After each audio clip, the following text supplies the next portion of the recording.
Hola, el siguiente trabajo es un proyecto perteneciente al curso de Física General 2 del Instituto Tecnológico de Costa Rica. Dicho proyecto fue realizado por Joel Adrián Alfaro Mora, Enrique Castillo Vallespí y Fiorella Portuguesa Acuña. El título de experimento realizado para este proyecto es el de la ley de inducción de Faraday. Para entender mejor lo que sucede en este experimento, primero tenemos que entender qué es lo que nos dice la ley de Faraday. La ley de Faraday establece que al existir un cambio en el flujo magnético, ya sea por movimientos repentinos, desplazamientos o rotaciones del imán, o en el caso de una bobina con espiras enrolladas en donde se incrementa o decrece su área transversal, se va a generar lo que se conoce como una FEM inducida o voltaje inducido.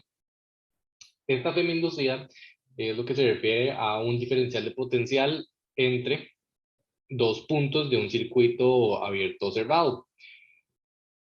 La FEM inducida, denominada por el término epsilon minúscula, es producto de esta variación del flujo magnético en función del tiempo, porque matemáticamente tenemos que la ley de Faraday nos establece que la FEM inducida es igual al menos el cambio en el flujo magnético con respecto al tiempo, en donde el flujo magnético es igual a la integral del el campo magnético por el diferencial de área por el coseno del ángulo que existe entre la normal de la superficie del área transversal y las líneas de campo magnético.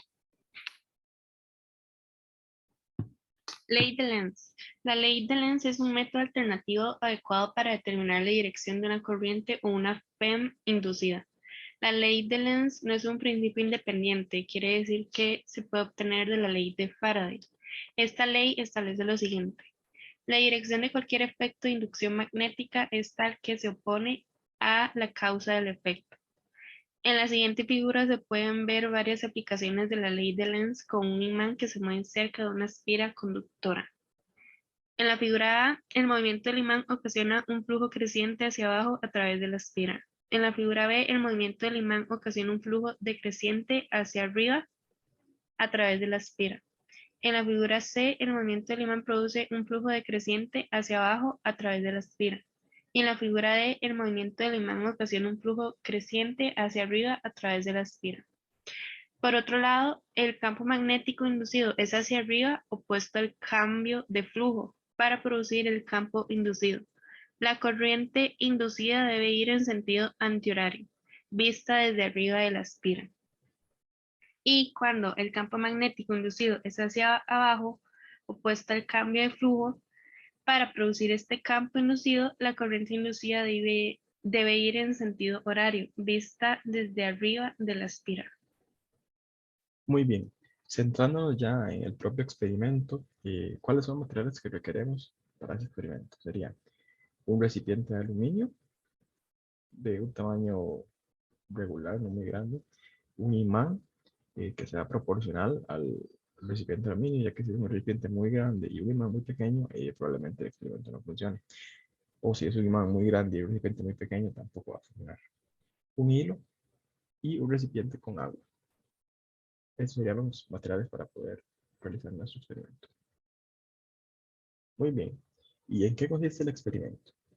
Primero, debemos llenar nuestro recipiente grande con agua.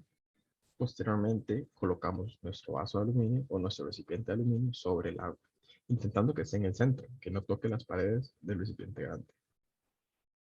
Después, atamos un hilo al imán para poder manipularlo desde arriba. Y acercamos el imán al recipiente de aluminio para comprobar que el aluminio no se ve ni repelido ni atraído por el imán, ya que no es un material magnético. Muy bien, luego de esto, hacemos que el imán gire sobre su propio eje y lo introducimos dentro del vaso, intentando que el imán no toque las paredes del vaso. Y observaremos su comportamiento mientras el imán esté girando. Muy bien, y aquí tenemos el experimento realizado por nuestro grupo. Así que vamos a reproducir el video a ver qué es lo que sucede en el experimento. Ok, primero se acerca el imán al recipiente para ver que no se ve ni atraído ni repelido por este. Y posteriormente se comienza a girar. Ahí vemos cómo el imán está girando hacia la izquierda y unos segundos después de esto, el recipiente comienza a girar en el mismo sentido en el que está girando el imán. Ahí vemos cómo está girando, cómo está girando, cómo está girando. Es así como queda demostrada la ley de la inducción magnética de Faraday. Conclusiones. El vaso de aluminio, a pesar de no ser atraído ni repelido por campos magnéticos, gira debido a la PEM inducida, producto del movimiento rotatorio del imán.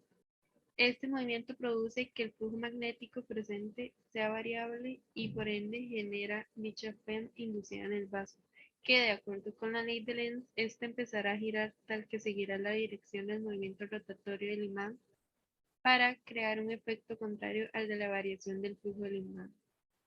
También podemos concluir que la ley de Lenz ayuda a definir las direcciones de las corrientes inducidas. En el experimento se dio uso a esta y con ello se pudo observar si el imán se movía a lo largo del eje de la esfera conductora. Si el imán estaba fijo, significaba que no había corriente inducida.